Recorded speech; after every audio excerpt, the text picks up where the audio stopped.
என்னாச்சு? ஐயோ அண்ணே, என்னாச்சுண்ணே? ஏன் விழுந்துட்டீங்க? பாம்பு பாம்பு கடிச்சிருச்சுமா. அம்மா அம்மா, வலி தாங்க முடியலையே அம்மா.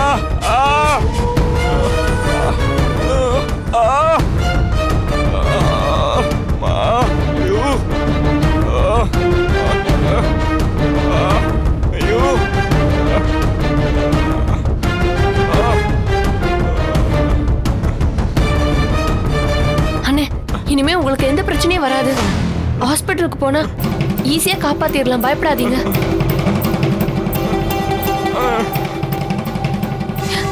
எழுந்துருங்க, பாத்து.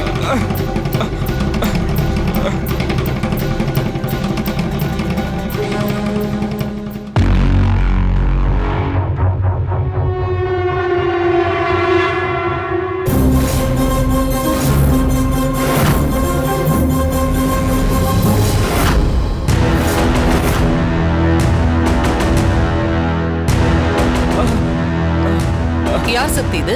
என்னாச்சு? தெரியலம்மா, இவரை பாம்பு கடிச்சிருச்சு. ஐயோ, சரி உடனே ஹாஸ்பிட்டல் கூட்டிட்டு போகலாம். அம்மா என்ன மன்னிச்சிருமா.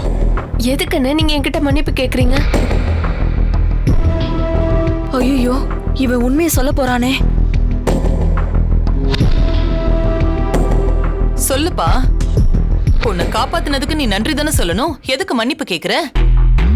மம்மி, அந்த ஆளு ஏன் மன்னிப்பு கேக்குறாருன்னு உங்களுக்கு இன்னுமா புரியல? எனக்கு புரியல. உனக்கு புரிஞ்சிருந்தா என்னன்னு சொல்லு. அது ஒண்ணும் இல்ல மம்மி, சக்தி பரிகாரம் பண்ண போனால பரிகாரத்துக்கு இடைஞ்சலா இந்த ஆள் வந்திருப்பான். அதனாலதான் அவனை பாம்பு கடிச்சிருச்சு. பரிகாரத்தை கெடுத்துட்டுமேனு தான் மன்னிப்பு கேக்குறாரு. அதுக்கு தானே மன்னிப்பு கேட்டீங்க. அனிதா, நீ சொல்றது சரிதான். பாவம், அதுக்குதான் அவர் மன்னிப்பு கேட்டுட்டு இருக்காரு. இதுக்கு போய் ஏன் எதுக்குன்னு இவ்ளோ பெரிய விசாரணை. முதல்ல அவரை ஹாஸ்பிடல் கூட்டிட்டு போங்க. விஷம் ஏறிட போங்க. போங்க போங்க, சீக்கிரம் போங்க, சீக்கிரம் கூட்டிட்டு போங்க. போங்க.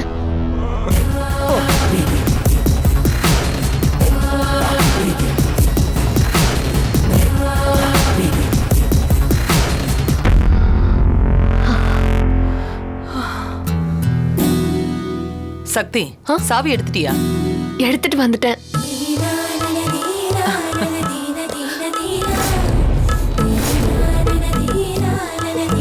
பூசாரி ஐயா, அப்போ சன்னிதானத்தோட கதவை திறக்கலாம்ல? திறந்துடலாமா? ஆனா அதுக்கு முன்னாடி பொங்கல் வச்சு அம்மனுக்கு படையல் பண்ணிருங்க. சரிங்க பூசாரி ஐயா.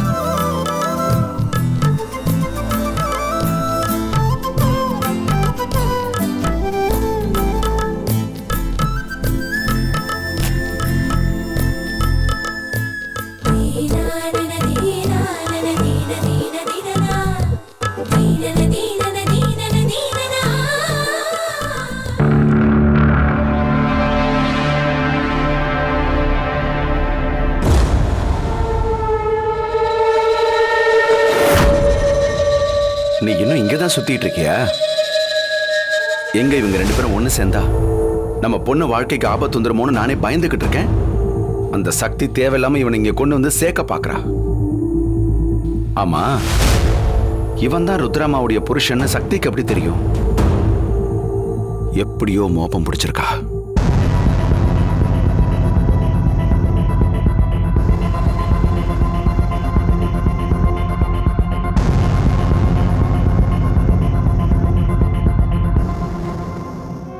நாம நினைச்ச மாதிரி இல்ல. சக்தி ரொம்ப புத்திசாலியா இருக்கா. ருத்ராவும் பூமிநாதனும் புருஷன் பொண்டாட்டிங்கிறத கண்டுபிடிக்க தெரிஞ்சவளுக்கு தான் தான் ருத்ராவோட உண்மையான வாரிசு. அனிதா ஏன் பொண்ணுன்னு கண்டுபிடிக்க எவ்வளவு நேரம் ஆகும்? இதுக்கு மேலே இது இப்படியே விட்டு வைக்க கூடாது. முதல்ல இவனை போட்டு தள்ளணும். அதுக்கப்புறம் எல்லாருக்கும் நல்லது நினைக்கிற அந்த சக்தியை வெட்டி சாய்க்கணும்.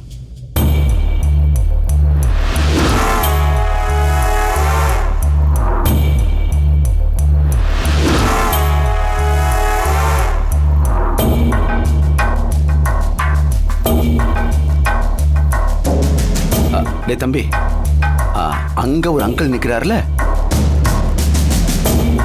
அவரை ஆத்து பக்கம் வர சொல்றியா? நல்ல பையன். இந்தா.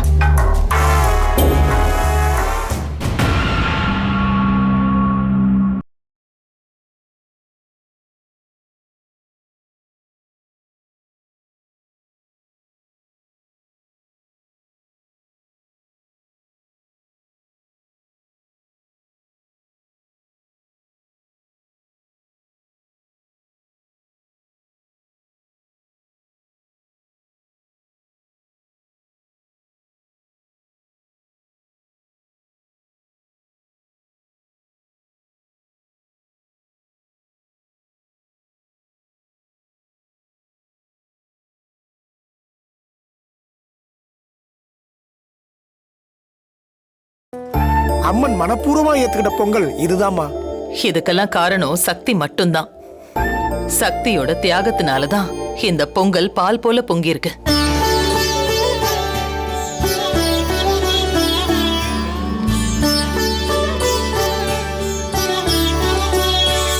சக்தி, இங்க வா. இந்தா. அம்மா, இதெல்லாம் எனக்கு எதுக்குமா? இது உங்ககிட்ட தான் இருக்கணும். எனக்கு வேண்டாம்மா. எத்தனை ஜென்மம் எடுத்தாலும் எங்களுக்கெல்லாம் உன்னோட ஞாபகம் இருக்கிற மாதிரி தெய்வத்தோட கோவத்துல இருந்து எங்க எல்லாரையுமே நீ காப்பாத்திருக்க. அப்படிப்பட்ட உனக்கு நான் ஒரு சாதாரண கோல்டு செயின் தான் கொடுக்கறேன். இது கூட ஏன் தெரியுமா? என்னோட ஞாபகார்த்தமா ஒரு பொருள் உங்ககிட்ட இருக்கணுங்கிறதுக்காக தான். அம்மா, இன்னும் நான் எத்தனை பொறப்பெடுத்தாலும் உங்களை ஞாபகம் வச்சுக்கிற அளவுக்கு என் மேல அன்பு காட்டுறீங்களே, எனக்கு அதுவே போதும்மா. அந்த அன்போடு தான் இந்த செயினையும் நான் உனக்கு கொடுக்கறேன். மறுக்காம வாங்கிக்கோ.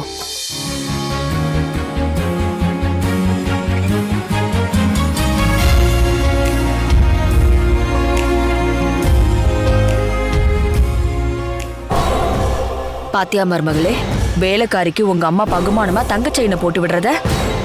நீ சொன்ன மாதிரி சொத்துல பாதியா அவ பேர்ல எழுதி வைக்கிறதுக்கான முன் ஒத்திக்கையாதான் இதெல்லாம் தெரியுது.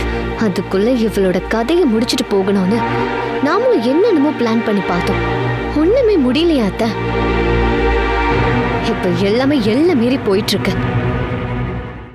இத வீட்டுக்கு போனதும் கழட்டி வச்சுட்டு ஏதாவது ஃபங்க்ஷன் நாளப்போ நான் இதை போட்டுக்கிறேன். இது இப்ப உன்னோட செயின், உன்னோட விருப்பம். உன் விருப்பம் என்னவோ நீ அப்படியே பண்ணிக்க. உன்னை யாரும் எதுவும் கேட்க மாட்டாங்க. ஐயோ மருமகளே, இதையெல்லாம் பார்க்க எனக்கு அப்படி பத்திக்கிட்டு வருது. எனக்கு மட்டும் ஜில்லுனா இருக்கு, எனக்கும் அப்படிதான் இருக்கு.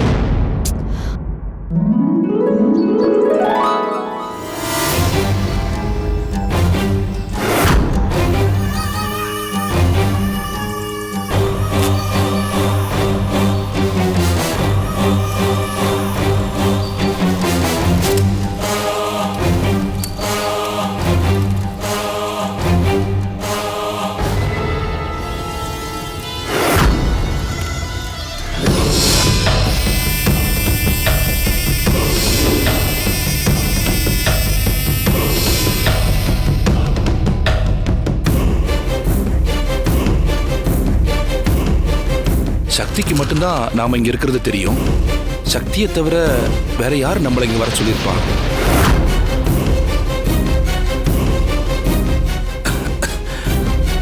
ஒருவேளை நம்ம இங்க இருக்கிறத ருத்ரா பார்த்திருப்பாளா? அப்படித்தான் இருக்கணும். சக்தி சொன்ன மாதிரி ருத்ரா மனசுல நம்மளை பத்தி நல்ல அபிப்பிராயம் தான் வச்சிருந்திருப்பா. புகை ரொம்ப அதிகமா இருக்கு, வேற இடத்துக்கு போயிடலாமா? என்ன ஆனாலும் நாம இந்த இடத்த விட்டு நகரக்கூடாது. நாம இல்லைன்னா ருத்ரா என்ன நினைப்பா? என்ன ஆனாலும் அவளை பார்க்காம போக கூடாது.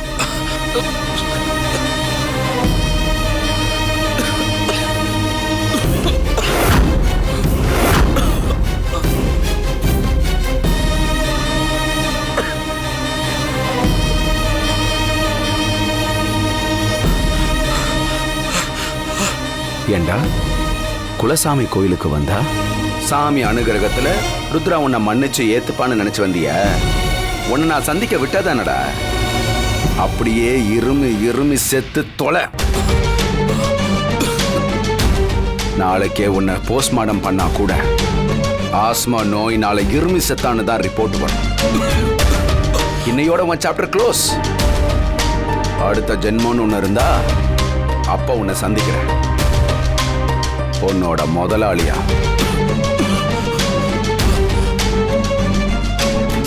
Good bye.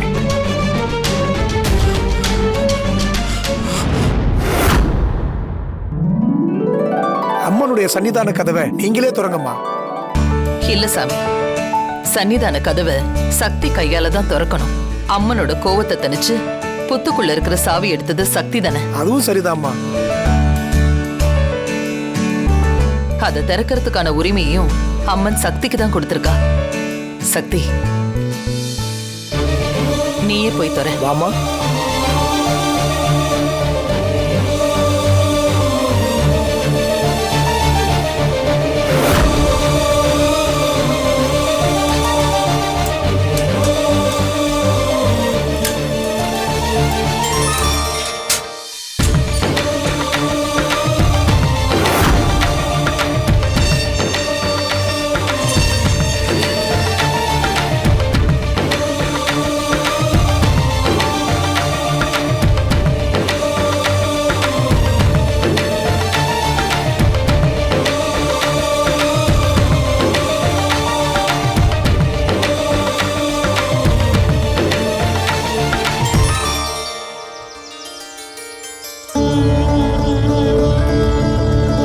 வருஷமா அம்மனுடைய கோவத்தால ஊர் மக்கள் எல்லாரும் ரொம்ப கஷ்டப்பட்டாங்கம்மா.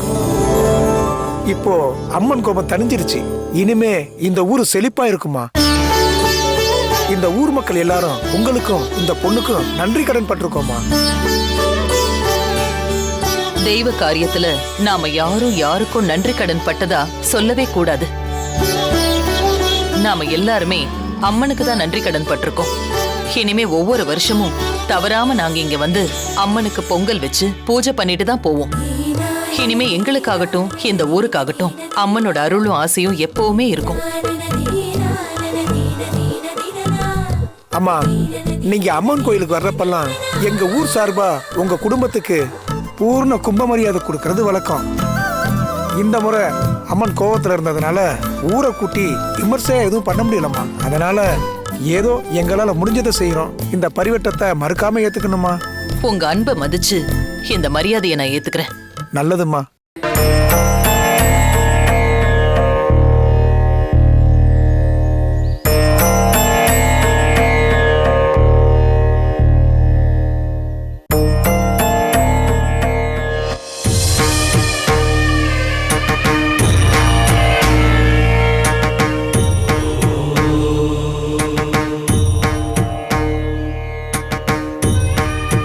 அம்மா, பூஜையை ஆரம்பிச்சிடலாமா? சரிங்க பூசாரி ஐயா.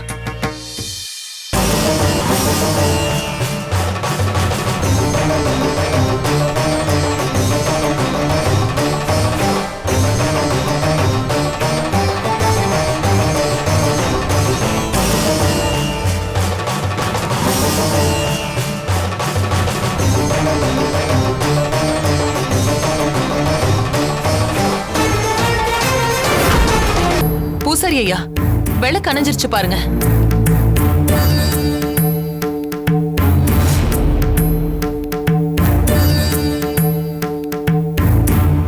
அம்மனோட கோவம் தணிஞ்சிருச்சுன்னு சொன்னீங்க. இப்படி விளக்கு அணைஞ்சிருச்சே, இதை எப்படி புரிஞ்சுக்கிறது? ருத்ரா, காத்துல அணைஞ்சிருக்கும். இதுக்காக நீ மனசை போட்டு குழப்பிக்காத. இல்ல, நீ ஏதோ தப்புங்கிற மாதிரி என் மனசுக்கு நெருடலா இருக்கு. எதனால இப்படி நடந்தது பூசாரி ஐயா? அம்மனே சாந்தமாகி சந்தோஷமானதுக்கு அப்புறம் இப்படி நடக்குதுன்னா சிறு தெய்வங்கள் தனக்கும் உங்க கையால படையல் கேக்குதுன்னு அர்த்தம்மா. குலத்தாங்கரையில் இருக்க சாமிக்கு நீங்க போய் படையல் கொடுத்தா உங்க தோஷமெல்லாம் விலகி போயிருமா. சரிம்மா, நான் படையல் எடுத்து வரேன். நீங்க போய் படைச்சிட்டு வாங்க.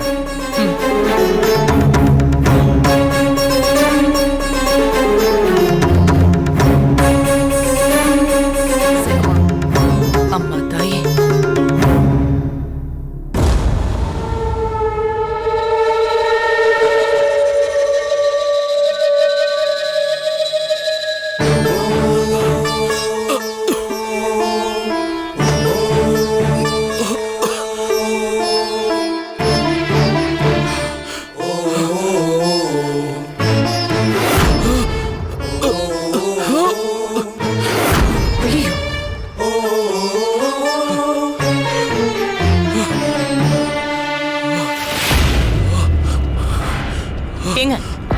யார் நீங்க? என்னாச்சு?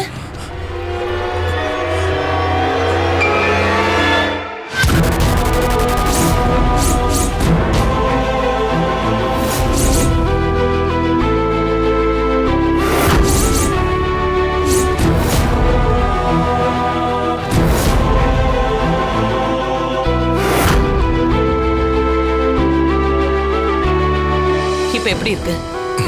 நல்லா இருக்கு ருத்ரா. எதனால இப்படி ஆச்சு? இந்த பக்கம் வந்தப்ப சுத்தி ஒரே புகை மூட்டமா இருந்துச்சு. அதுல என்னால மூச்சு விட முடியாம உங்களுக்கு தான் ஆஸ்துமா இருக்குல்ல, அப்புறம் எதுக்கு புகை இருக்கிற இடத்துக்கு வந்தீங்க? உன்னை பார்க்கதான் ருத்ரா. என்ன பாக்குறதுக்காகவா?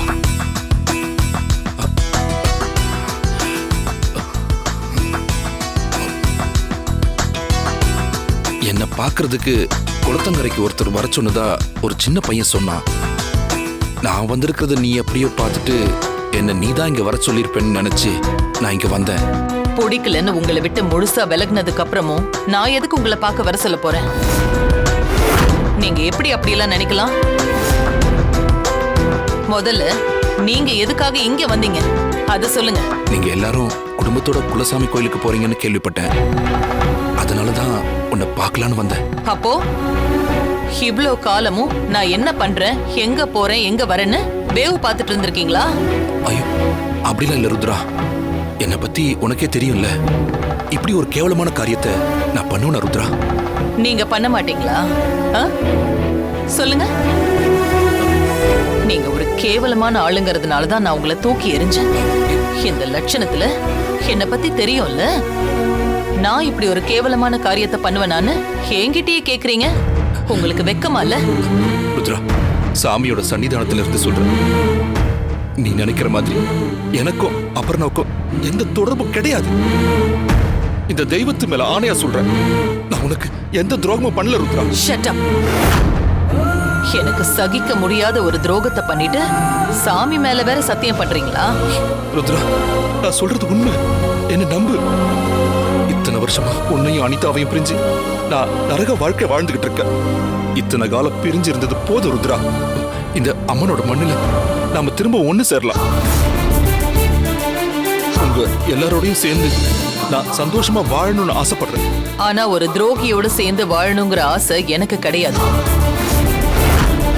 அந்த ஆசை என்னை விட்டு போய் பல வருஷமாச்சு. உங்களை திரும்பவும் என் வாழ்க்கையில சந்திக்கவே கூடாதுன்னு நினைச்சேன். ஐயோ ருத்ரா. ஆனா நீங்க வெக்கோ மானோ சூடு சொரணன்னு எதுவுமே இல்லாம என் கூட சேர்ந்து வாழணும்னு ஆசைப்படுறீங்க. வெக்கமா இல்ல உங்களுக்கு? நீங்க திரும்பவும் என் வாழ்க்கைக்குள்ள வரவே முடியாது. எனக்கு என் பொண்ணுக்கு நானுன்னு சந்தோஷமா வாழ்ந்துட்டு இருக்கோம். எங்க வாழ்க்கையில நீங்க குறுக்க வரவே கூடாது. விலகுன மாதிரியே விலகி தூரமா போயிடுங்க.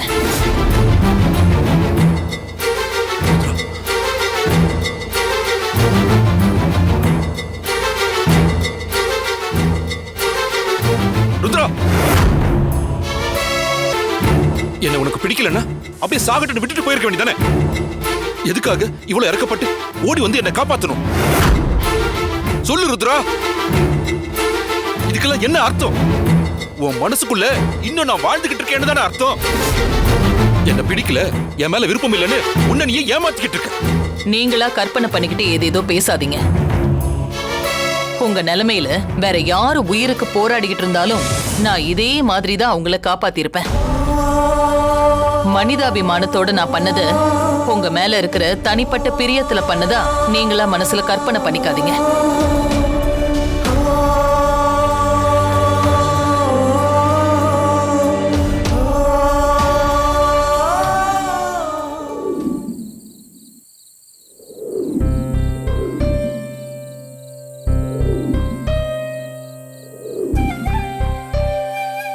நீ சொன்னதுக்காகத்தான் நான் இங்க வந்த சக்தி.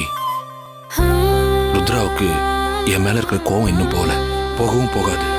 அவ பழசு எதை இன்னும் மறக்கல சக்தி, மறக்கவும் மாட்டா. நீங்க இப்படி நம்பிக்கை இழந்து பேசினா எப்படிங்க ஐயா? இன்னும் எந்த நம்பிக்கையில நீ என்ன வாழ சொல்ற சக்தி?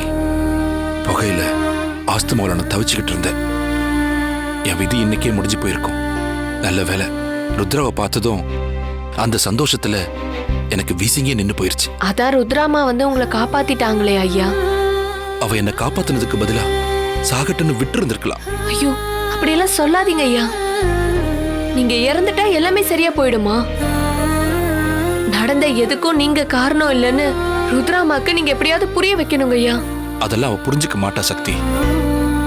அவ ஆள் மனசுல அபர்ணா இறந்ததுக்கு நான் தான் காரணம் இன்னும் நினைச்சுக்கிட்டு இருக்கா. ஐயா அம்மாவுக்கு உண்மையை புரிய வைக்கிறதுக்கு ஏதாவது ஒரு வழி இருக்குங்க ஐயா. அது என்னன்னு நாம தான் கண்டுபிடிக்கணும். அத பொறுமையா கண்டுபிடிச்சுக்கலாம். அதுக்கு முன்னால நான் ஒண்ணு சொன்னா கேப்பியா சக்தி? என்ன கேள்விங்க ஐயா இது? நீங்க என்ன சொன்னாலும் நான் கேட்பேன். அப்படின்னா இனிமே என்ன பார்க்க வராத சக்தி?